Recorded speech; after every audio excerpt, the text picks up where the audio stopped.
So this video is going to take you through how you state, explain, apply the law of burglary to a scenario question. So as always, starting with the question, we're advising Abid as to his potential criminal liability for the offence of burglary. So Abid is walking down the street past a local caravan park.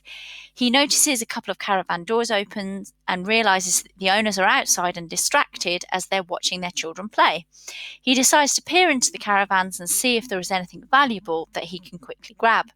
He puts his head in each caravan window but leaves with nothing as he couldn't find anything worth stealing.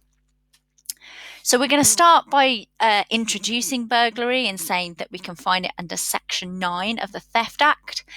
A person is guilty of burglary if he enters any building or part of a building as a trespasser with the intent to commit such an offence as is mentioned in subsection 2 below. Subsection 2 we'll look at in a second is what's known as the ulterior offences. Or having already entered a building or part of a building as a trespasser, he steals or attempts to steal. He inflicts or attempts to inflict on any person grievous bodily harm. And the maximum sentence for burglary of a dwelling, meaning somewhere that people live, is 14 years. And the maximum sentence for a non-dwelling, so an office, for example, is 10 years. So the common elements for the actus reus, there are three, and they are common to both 9.1a and 9.1b. So firstly, there must be an effective entry. And this is shown in the case of Ryan, where any part of the body entering constitutes an entry. It doesn't matter whether it's effective and you can actually successfully steal anything. So Abid entered the caravan by putting his head through the window. The next common element is trespasser. So this is somebody who doesn't have the owner's permission to be in the building, has permission to be in one part of the building but goes elsewhere, has permission to be in the building for one purpose but uses it for another. And this is illustrated in the case of Aaron Jones and Smith, where the defendant was the son of the victim. He had permission from his father to visit, but he didn't have permission to take the television and sell it, and therefore he became a trespasser when he did so. So Abid clearly is a trespasser. He doesn't have express or implied permission to be in the caravan. And it's got to be a building or part of a building. So a building has got to have an air of permanence and it's got to be actively occupied. And this is seen in the case of Walkington, which illustrated part of a building. So the defendant went into the counter area of a shop and therefore he was somewhere that he was not permitted to go.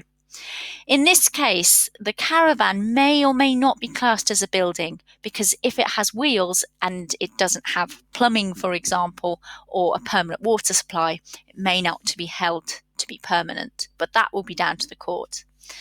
And finally, the mens rea. Mens rea is split up into Section 9.1a and Section 9.1b. It all comes down to what you were thinking at the point that you entered or were planning to enter. So Section 9.1a is where a defendant enters as a trespasser already having formed the intention to steal, inflict GBH, or do unlawful damage. And for 9.1a, the offence takes place the moment of entry. Attorney General's reference says it doesn't matter if they discover on entry that there is nothing useful to steal. Now that's a useful case for Abid, isn't it? Because he enters as a trespasser knowing that he's thinking about stealing, but discovers that there's nothing there.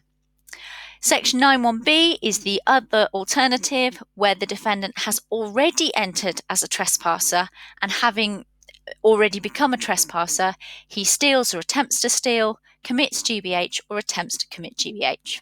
So as I say, we can apply that Abid has already noticed that the owners are distracted and he's formed the intention prior to entry, so he would be liable for Section 9.1a.